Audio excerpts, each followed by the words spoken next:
Well, I think we have heard very interesting insights from the minister. You know, today's world, the labor market, the workplace are becoming more demanding, becoming more complex, and that itself requires a kind of a change mindset and perhaps looking at the transformation in the educational environmental field. And the Minister Ong has gone through some of the useful inputs into these changes, what will be useful and required in today's education, training of the child and so on, the soft skills as well as the hard skills. So while you are thinking of some of the questions to pose to the Minister, let me just ask the Minister a question. That question is this, that the Minister, you have given us a list of all the skills that you think are necessary for today's education of the child. Now, it has been for many years now, this question about Singapore's backbone is the economy. And it perhaps might be useful to think about how should we bring the education, one of the education courses or subjects on economics, and not wait till economics at the A levels.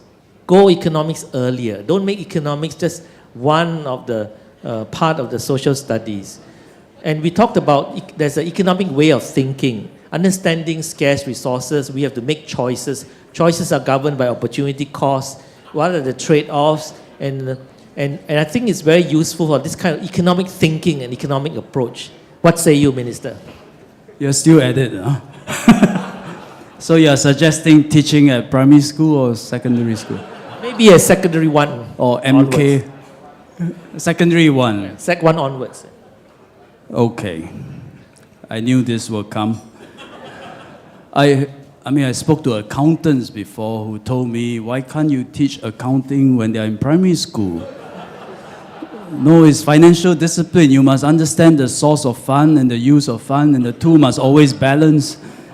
And in the IT sector, in the startup space, so many people who say you must teach coding and IT from young. One of them has just made an appointment in my office, I think, to make this pitch.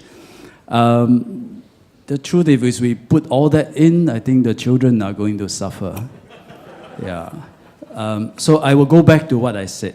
The basic scaffold cannot change. We forget, because you are a professor, you are so far advanced in your knowledge, you forgot how it was like when you were 7 years old. When we were 7 years old, we just want to play, You just want to go to school and not hate it, And so I go back to what I said earlier. When you are young, values, number one. Without values, nothing you teach is going to matter.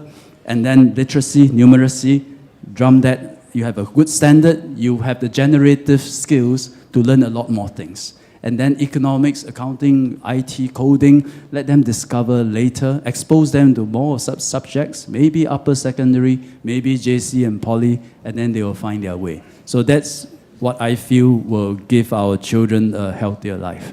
Yeah. Okay, thank you, Minister. So, are we prepared for some questions on the floor? It's quite a bit of murmur, Is that good or bad? I can't see anybody? Oh, okay. So we'll have Professor Basan and then Bernard. Yeah. Professor Basan, can you give the mic to Professor Basan? Minister, I have two questions. First, you talked about the importance of skills. Now, Germany is a country which has very good technical skills. The Germans are known for their technical prowess, and they also have a very good apprenticeship system.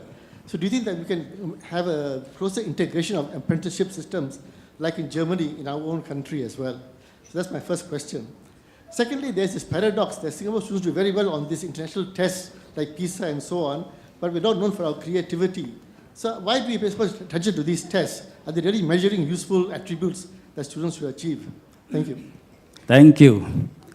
Skills in Germany. The education minister almost every year, for me certainly every year, I visit either Germany or Switzerland. In fact, I visit Switzerland every year. Is a Swiss ambassador here by any chance? No? Okay. Neither is a German ambassador? No? I say it anyway. Because we are really quite intrigued and we admire their system. And the feeling is quite mutual. They also admire parts of the Singapore system. But I would say this, even in Germany, apprenticeships schemes are on the decline. And more students actually want to go to gymnasium and do academic degrees. And that is a trend. In Switzerland, it's much less. They manage to hold the line, and many students still do apprenticeship, and they have good careers. Some of them, like Peter Vosse, chairman of Shell and then chairman of ABB, come up through apprenticeship system. And so it's quite an admirable system that allows students and young people with different talents to rise up and be successful. We are trying to do quite a bit of that, but taking into account that culturally we are different. I think in Europe and in the German-speaking part of Europe, they went through the Middle Ages with many guilds, so the sense of vocation is very strong. For us, as an Asian society, I think parents all want their children to have good qualification, especially degrees. So it's harder culturally. But notwithstanding that, I think we can implement that in spirit. So IT, for example, is something I wanted to do for many years. IT will now have their own diploma. And it will be a diploma that's based on apprenticeship. And we need companies actually to sponsor the apprentices. And we introduce earn and learn programs so that after diploma, you don't have to go to a degree. You can actually do an earn and learn program and get something intermediate by working and learning at the same time. Even in universities, many of our universities now have apprenticeship as part of the curriculum. And we even have work-study degree programs now. One good example is cybersecurity, which I was quite glad I'm able to get it done before I left MINDEF. So now you can learn cybersecurity, you can help with cyber defense and serve your NS at the same time, do your degree at the same time, and you synergize all this together, and it's a nice modern apprenticeship program. So definitely it's something we want to do. PISA, there is always a perception that we score very well in mathematics and language in PISA, and we do badly in creativity. I will say this, the young Singaporeans now, and we have so many academics amongst us, in the universities now they are a creative lot, and actually quite an enterprising lot. PISA, I believe, was 2005, started a new test to test creativity. And when it started that, everyone expected, because Singapore is always number one or number two with Finland when it comes to literacy and numeracy. So the expectation is when PISA start testing creativity, the scores will reverse. Those that used to be number one for math and literacy will become last. And guess who became number one when we had creativity tests? Still Singapore. Still Singapore. Our students demonstrated through a PISA test, international test, that they are not just rote learning. They understand the concept and they can apply the concept creatively in different situations. So actually, we have done quite well for our students. The question is, how can we free that up further to have more hunger, more zest for lifelong learning? And I think we will unleash something quite powerful for Singapore. Bernard, you have a question. Yeah, Minister, thank you very much for your speech. One of the biggest challenges we have in this modern world, and it's not unique to Singapore, is rising inequality. And along with that, obviously a lot of attention is paid to education being the social leveler. What's compounded in Singapore is also social mobility between classes is somehow being retarded. I just wanted to know whether the Minister has any thoughts, philosophical thoughts, of things that we could do to enable perhaps social classes that are perhaps disadvantaged to actually move and advance in modern Singapore, and how the education system can play a part in that. Philosophical thoughts. I gave a long speech in Parliament to answer that question. One way is you read the speech. But if I may just summarize, the problems we face today are paradoxically caused by our success. Yeah? One is that we had a system of meritocracy. So regardless of background, you have talent, you work hard, you can do well through the education system. But parents that then do well, and I think many of us belong to that kind of family background, humble beginnings when we were young, but now we're doing fairly okay. And when you do well, you start to believe that education is what helps your child go ahead, move ahead in Singapore, because that's a meritocratic system. And therefore, they pile on the enrichment class, the tuition class, making sure the kids will do well academically and education-wise. That also means the next generation, therefore, push off blocks from different starting points, and you start to have a gap. Yeah. Second paradox is a paradox of achievement. Yeah. Over the years, when I was young, when you were young, in school, all our classmates come from humble background. Nobody lives bigger than a 3-room flat, I think. Most of us just come from cramped homes. And by the sheer law of probability, some of us are top students because everyone is from humble background. Today, you pick a school and pick somebody from a rental flat or 2-room flat, chances are very few, very few. And then chances are they're not doing so well in school either. So the calculus have changed totally. You have moved out generations and hordes of people up into the middle class, and you have a big bell shape. When you have a big bell shape, the two ends of the tail becomes more stark. And therefore, that is what we see today as inequality and the stark difference and achievement gap. What do we do with all this? I try to summarize in my speech just now. I think rather than saying meritocracy doesn't work well, we need to double up on meritocracy, but have a broader definition in broader terms, recognizing that different people have different skills and talents, not just a narrow pathway of academic achievement, recognize sporting skills, artistic skills, whatever skills, and try to let this meritocratic system work better for everyone. For the achievement gap, the best way, the easiest way to close the achievement actually is you cap the top. Don't let people go so far. But I don't think that is in line with our philosophy of education, neither is it in line with the ethos of our society. So I say we continue to do our best to lift the bottom, close the opportunity gap.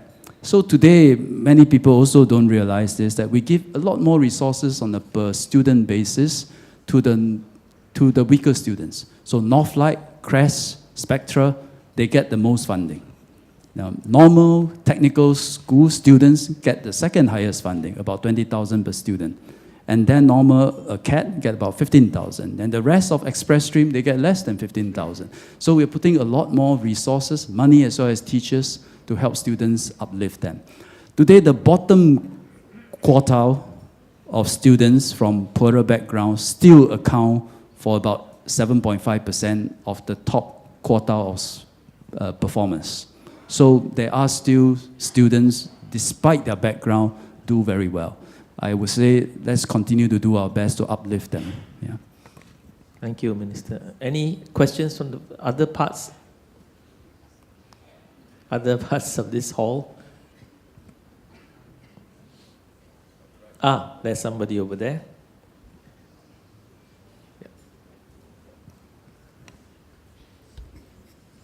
Minister, thank you for an excellent speech, and I wanted to highlight a point that you made on the cultural aspect.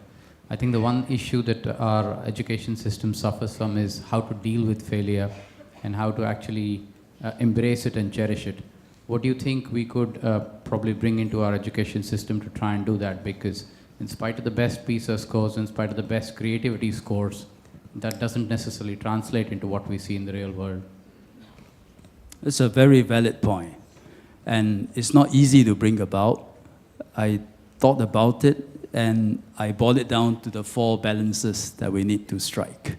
And maybe we have to recalibrate those balances, as I mentioned. The whole fear of failure, I think, is more complex, but maybe the school system contributes some of it, but I don't think contributes all of it. But if the school system can undo this, I would try my best. And I think a lot is what I said earlier. It's about, do we need so much rigor? Do we need that sense of this exam is do or die and it will affect the rest of my life. If we can unwind that, and I think you free up the spirit a bit more. And maybe we have a bit more time for the students to do more interesting things in school, to tumble sometimes, to experiment, to do projects, to fail, and yet not be penalized. And I think that will inculcate a different kind of value. Yeah. Thank you. So we have a question from the right side, the center. How about this side? Any questions coming from that side? Anyone want to ask something? Yes, there's a lady over there. Hi, thank you, ministers. Being a mom, but my daughter has left primary school for a couple of years now. My observations is that how are we changing the assessment plan from the teacher? Because they were so rigid in marking. So that we stick to the line so fine that people look for model answer. If you have a different approach and a wrong answer, you're penalized. If you have the right answer and follow the models, you get the right marks. If you write traditional Chinese and not in simplified Chinese, you get penalized. So I feel that because of the marking, I feel that, I don't have proof. I feel that because of the marking being so rigid and not allowing the flexibility of approach to solve a math problems, is restricting the learning and the joy of trying to solve things differently. And as my daughter says, if you box people up in a square, you're always boxed up. You can't get out of the box. So you can't think out of the box. You have to follow manuals. You follow the models, you just run through it. So that kills the joy of learning, for my two girls, frankly. Right? So I says, why do you mark this wrong? So I was just baffling with all these remarks that I get from the teacher. This is wrong, I says, okay, what the heck? Your two girls can write 繁体字. Yes. Well, that's quite rare. We both came, we all came. Well, let me know from which overseas. school she is, so I tell the teacher 繁体字 is all right. Yes, and if you can do... Okay, let me try to answer that. They will penalize you at a young age, so I don't know why. They have no tuition, by the way, so... Good for you, thank you. So it's a vicious cycle. Okay. No, it's what parents feel that matters. Sometimes it appears rigid because there is a lesson plan that you want the child to learn that particular concept. They were taught that concept, and the question are meant for them to demonstrate that they know the concept. So if they come up with another way of solving it, is not wrong. Maybe the communications ought to be better, but it defeated the purpose of the lesson. That's why sometimes it appears rigid. But of course, there are also teachers that are a bit more strict. Yeah. Down the line, I suppose, over time, hopefully teachers are a bit more sensitive when they communicate such issues. But another way to look at it is sometimes our bosses also make us do certain things certain way. That's what I felt Yeah, about KPI. and you try to do it a different way, they say no. Yeah, so in a positive light, sometimes we train ourselves to take setbacks and failures that way too. Yeah. Yeah, thank you Okay, very thank you. much. So I think we have to move on to the next part of the night. Is there any last pressing question you want to ask?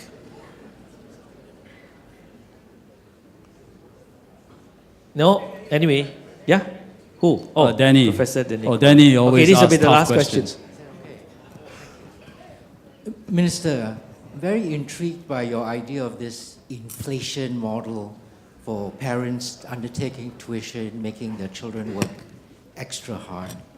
And your argument is a very compelling one. If we can all relax a bit, we can still achieve the same level of education without, just overemphasizing the inefficient use of time for tuition. But one slight difficulty with that is that there's a little bit of what in economics you and I know what we would call a prisoner's dilemma situation. If I can get everybody else to be relaxed on this, but then I push my kids a little bit further, then they increase their prospects. But everybody thinks the same way.